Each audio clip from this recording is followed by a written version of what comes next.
Valentine's Day had never been my favorite holiday. Maybe it was because I'd never been in a serious relationship, or perhaps it was the pressure to find someone to spend it with every year. Nevertheless, I always tried to make the best of it, even if it meant spending the evening alone. This year, however, I had a glimmer of hope. I had been chatting with someone online for a few weeks now, and things seemed to be going well. We shared similar interests, had great conversations, and even made plans to meet up for the first time on Valentine's Day. It felt like fate, like maybe this year wouldn't be so lonely after all. As I got ready for our date, a sense of excitement washed over me. I put on my best outfit, spritzed on some cologne, and checked myself in the mirror one last time. Everything had to be perfect. When I arrived at the quaint little cafe, where we had agreed to meet, I couldn't help but smile. It was charming, with dim lighting and soft music playing in the background. I found a table near the window and settled in, eagerly awaiting my date's arrival. Minutes turned into hours, but there was no sign of her. I checked my phone repeatedly, hoping for a message or a call explaining the delay, but there was nothing. Disappointment gnawed at my insides as I realized I had been stood up. Feeling dejected, I decided to cut my losses and head home, but as I walked through the empty streets, a sense of unease crept over me. It felt like I was being watched, like there was someone lurking in the shadows just out of sight. I quickened my pace, my heart pounding in my chest as I tried to shake off the feeling of dread that had settled over me, but no matter how fast I walked, it felt like something was closing in on me, with each passing moment. When I finally reached my apartment building, I breathed a sigh of relief. I was safe now, or so I thought, but as I fumbled for my keys, and there, standing in the dimly lit hallway, was a figure dressed all in black. I froze, my breath catching in my throat as I stared at it in horror. It stood perfectly still, its eyes fixed on me with intensity, and then, without warning, it began to move towards me, its footsteps echoing ominously against the walls.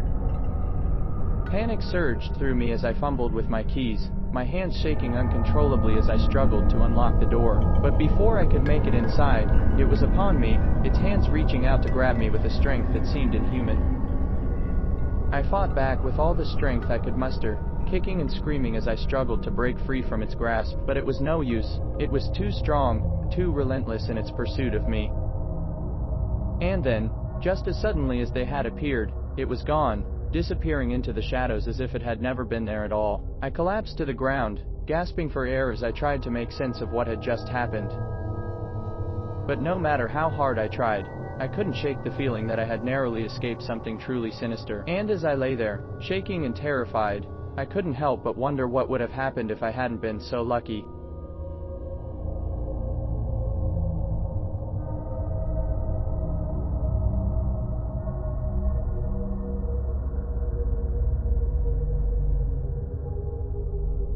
I never imagined that a simple swipe could lead me down a path of terror and despair. In this dystopian world where technology reigns supreme, love seemed like the last thing to rely on an app for. But desperation led me to it, desperation and the constant reminders from friends and family that my time was running out. They said I needed to find someone before it was too late, before the world became even harsher for singles like me. SoulSync, the dating app that promised to match users based on compatibility algorithms that supposedly delve deeper than any other app on the market. With its sleek interface and promises of true love, it seemed like the answer to all my prayers. I remember the first time I downloaded it, my fingers trembling with anticipation as I filled out my profile. The questions seemed innocuous enough at first, asking about my interests, hobbies, and preferences, but as I delved deeper, the questions grew more personal, more invasive. What is your greatest fear? Describe your darkest secret. If you could change one thing about yourself, what would it be?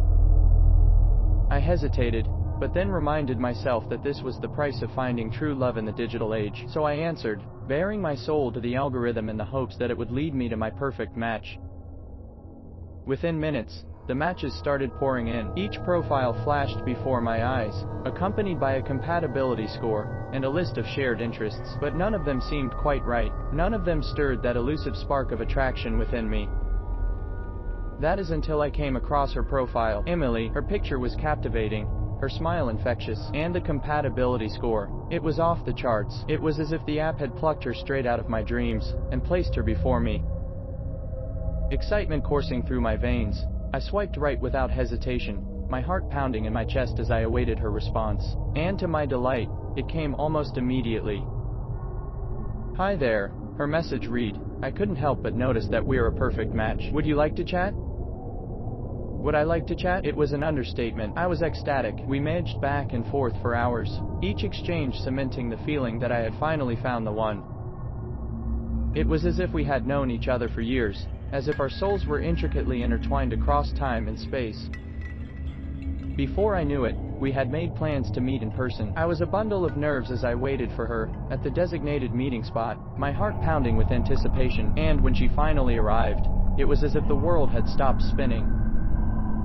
She was even more beautiful in person, her presence filling the air with an intoxicating energy. We talked for hours, losing ourselves in each other's company as if nothing else mattered. But as the night wore on and the crowds around us dispersed, I noticed something strange. People were staring at us, whispering amongst themselves as if they knew something I didn't, and when I glanced down at my phone, I realized why. A notification from SoulSync blinked ominously on the screen, the words sending a chill down my spine. "Warning, your compatibility score has reached dangerous levels. Terminate relationship immediately." I felt a cold sweat break out on my forehead as I read and reread the message, my mind racing with fear and confusion. What did it mean? How could a dating app dictate the fate of my relationship? But before I could make sense of it, Amelie's demeanor changed. Her smile faltered, her eyes growing cold as she looked at me, with a newfound intensity. "We need to leave, now," she said, her voice low and urgent. Confused and afraid, I followed her lead, my heart pounding in my chest as we navigated the empty streets. But no matter how fast we ran, it felt as if we were being followed, as if something was closing in on us. And then, just as we reached the safety of my apartment, it happened. A deafening explosion rocked the world around us, sending shockwaves through the air as the ground trembled beneath our feet. I turned to Emily, my eyes wide with terror as I realized the truth. We were never meant to be together. SoulSync wasn't a matchmaking app. It was a tool of control, a means for the powers that be to manipulate our lives and dictate our fates. As the dust settled and the truth dawned on me, I knew one thing for certain. In a world where love was nothing more than a commodity, true connection was the greatest rebellion of all, and no algorithm could ever hope to contain it.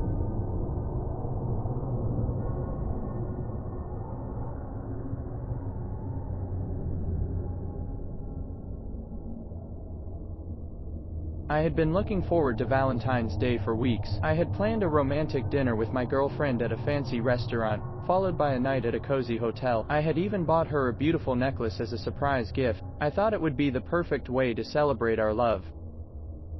But things went horribly wrong.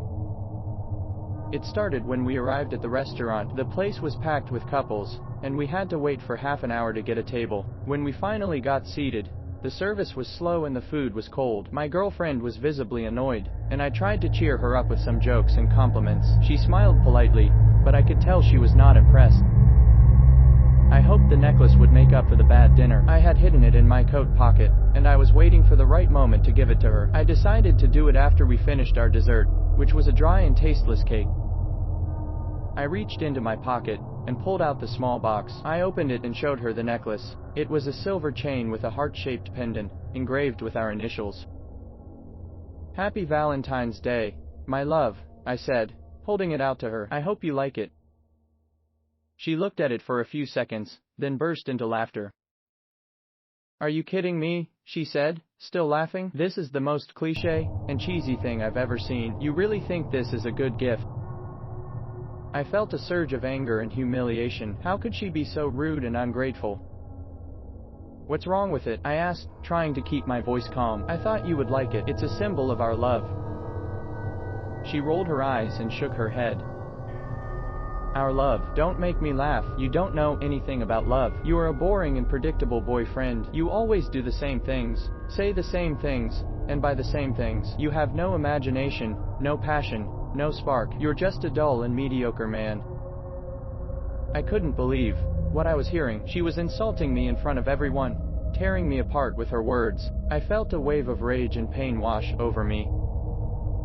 "How can you say that?" I shouted, losing my composure. I love you more than anything. I've done everything for you. I've given you my heart, my soul, my life. And this is how you repay me, by mocking me and hurting me. She shrugged and smirked. Sorry, but it's the truth. You're not the man I want. You're not the man I need. You're not the man I love. In fact, I don't love you at all. I never did. I only stayed with you because I felt sorry for you, but I can't do it anymore. I can't pretend. I can't lie. I'm breaking up with you, right here, right now. She got up from her seat and grabbed her purse. She threw the necklace on the table and walked away, leaving me alone and broken. I was stunned. I couldn't move. I couldn't speak. I couldn't breathe. I just sat there, staring at the necklace, feeling the tears streaming down my face. I don't know how long I stayed there, but eventually, a waiter came over and tapped me on the shoulder. Sir, I'm sorry, but you have to leave. We need the table for another customer. I looked up at him and saw his expression of pity and disgust. I nodded and got up. I put the necklace back in the box and stuffed it in my pocket. I paid the bill and left the restaurant. I walked aimlessly in the dark streets, not knowing where to go, what to do, or how to live. I felt like I had lost everything. I felt like I had nothing. I wandered for hours, until I found myself in front of the hotel where we were supposed to spend the night. I had booked a room there, hoping to make it a special and memorable night, but now, it was just a reminder of what I had lost. I decided to go in anyway. Maybe I could find some comfort in the bed, or some relief in the shower. Maybe I could forget for a moment the horror of what had happened. I entered the hotel and went to the reception. I gave my name and showed my reservation. The receptionist looked at me with a strange expression. Sir, are you sure you want to check in? He asked. Yes. Why? I said. He hesitated, then said, because your girlfriend is already in the room. She checked in an hour ago. She said she was waiting for you. I felt a chill run down my spine. My girlfriend, but she had left me. She had broken up with me. She had said she didn't love me. Who was in the room? I felt a sudden fear and curiosity. I asked the receptionist for the room number and the key. I ran to the elevator. I pressed the button for the 5th floor, where the room was. I got out of the elevator and walked down the hallway. I found the door with the number I was looking for. I inserted the key and opened the door. I stepped inside and turned on the light. I wish I hadn't. I wish I had never seen what I saw. I wish I had never heard what I heard. I wish I had never felt what I felt. I wish I had never entered that room.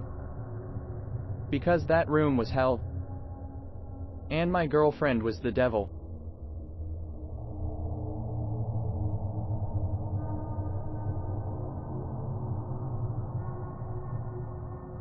Matchmake uses advanced algorithms and biometric sensors to find the perfect partner for anyone who signs up. It claims to have a 99.9% success rate in creating lasting relationships. But not everyone is happy with Matchmake. Some people feel that the app takes away their free will and personal choice. They want to find love on their own terms, not by following a machine's instructions. I have been assigned to infiltrate Matchmake and find out what Dr. Lee is really up to. I created a fake profile and signed up for the app. I'm surprised when I get a match within minutes. My match is Mia, a 24-year-old engineer who works for Matchmake. I am intrigued by Mia. She seems smart, funny, and beautiful. I decide to meet her in person, hoping to get some information from her. I also feel a strange attraction to her, even though I know she is part of the enemy. Mia is also curious about me. She has been working for Matchmake for 2 years, but she has never used the app herself. She trusts Dr. Lee and believes that Matchmake is a force for good. She thinks that I am her ideal partner, as the app has told her. We agree to meet at a coffee shop. We hit it off right away. We have a lot in common, and we make each other laugh. We feel a spark between us, and we decide to go on a second date. But as we get to know each other better, we start to discover some inconsistencies and lies. I find out that Mia is not just an engineer, but also Dr. Lee's personal assistant. Mia finds out that I am not just a journalist, but also a member of the resistance. I realize that we have been set up by Matchmake, but I don't know why. I wonder if it is a coincidence, a test, or a trap. I don't know if we can trust each other, or our own feelings. We have to make a choice, to follow our hearts, or to follow their missions. Mia and I decide to follow our missions and betray each other, hoping to gain an advantage for their respective organizations. We pretend to be in love, but secretly plot to sabotage each other's plans. We end up in a deadly confrontation, where we have to choose between killing or sparing each other. I contacted my editor at the Resistance and told him that I had infiltrated Matchmate and found out that Mia is Dr. Lee's assistant. I can use Mia to access Dr. Lee's office and hack into her computer. I ask for a backup team and a device that can bypass Matchmate's security system. Mia contacts Dr. Lee and tells her that she has met a journalist who works for the Resistance. She says that she can use me and lure me into a trap to capture me. She asks for a location and a weapon that can neutralize me. We both receive their instructions and equipment. We agree to meet at a park for their third date. We act as if they are happy and excited to see each other, but we are both nervous and wary. We walk together to a secluded spot, where we plan to execute our schemes. I pretend to kiss Mia, but I slip a device into her pocket. I hope that the device will connect to Matchmate's network and send me the data I need. Mia pretends to hug me, but she pulls out a weapon from her purse. She aims it at my chest. She hopes that the weapon will stun and immobilize me. We both realize what the other is doing at the same time. We look into each other's eyes, shocked and betrayed. We have a split second to decide what to do next. I think of Mia's smile, her laugh, her intelligence. I wonder if she ever felt anything for him, or if it was all a lie. I feel a pang of regret and guilt. I decide to let go of the device and push Mia away, hoping to save her from the blast. Mia thinks of my charm, humor, and courage. She wonders if he ever cared for her, or if it was all a game. She feels a surge of anger and hurt. She decides to pull the trigger and shoot me, hoping to end this threat. The device explodes. The weapon fires. The park erupts in flames and smoke. Mia and I fall to the ground, wounded and bleeding. They crawl towards each other, gasping and coughing. We reach out and touch each other's hands, weakly. We look into each other's eyes. One last time. We see pain, confusion, sorrow, and love. We whisper apologies and our goodbyes.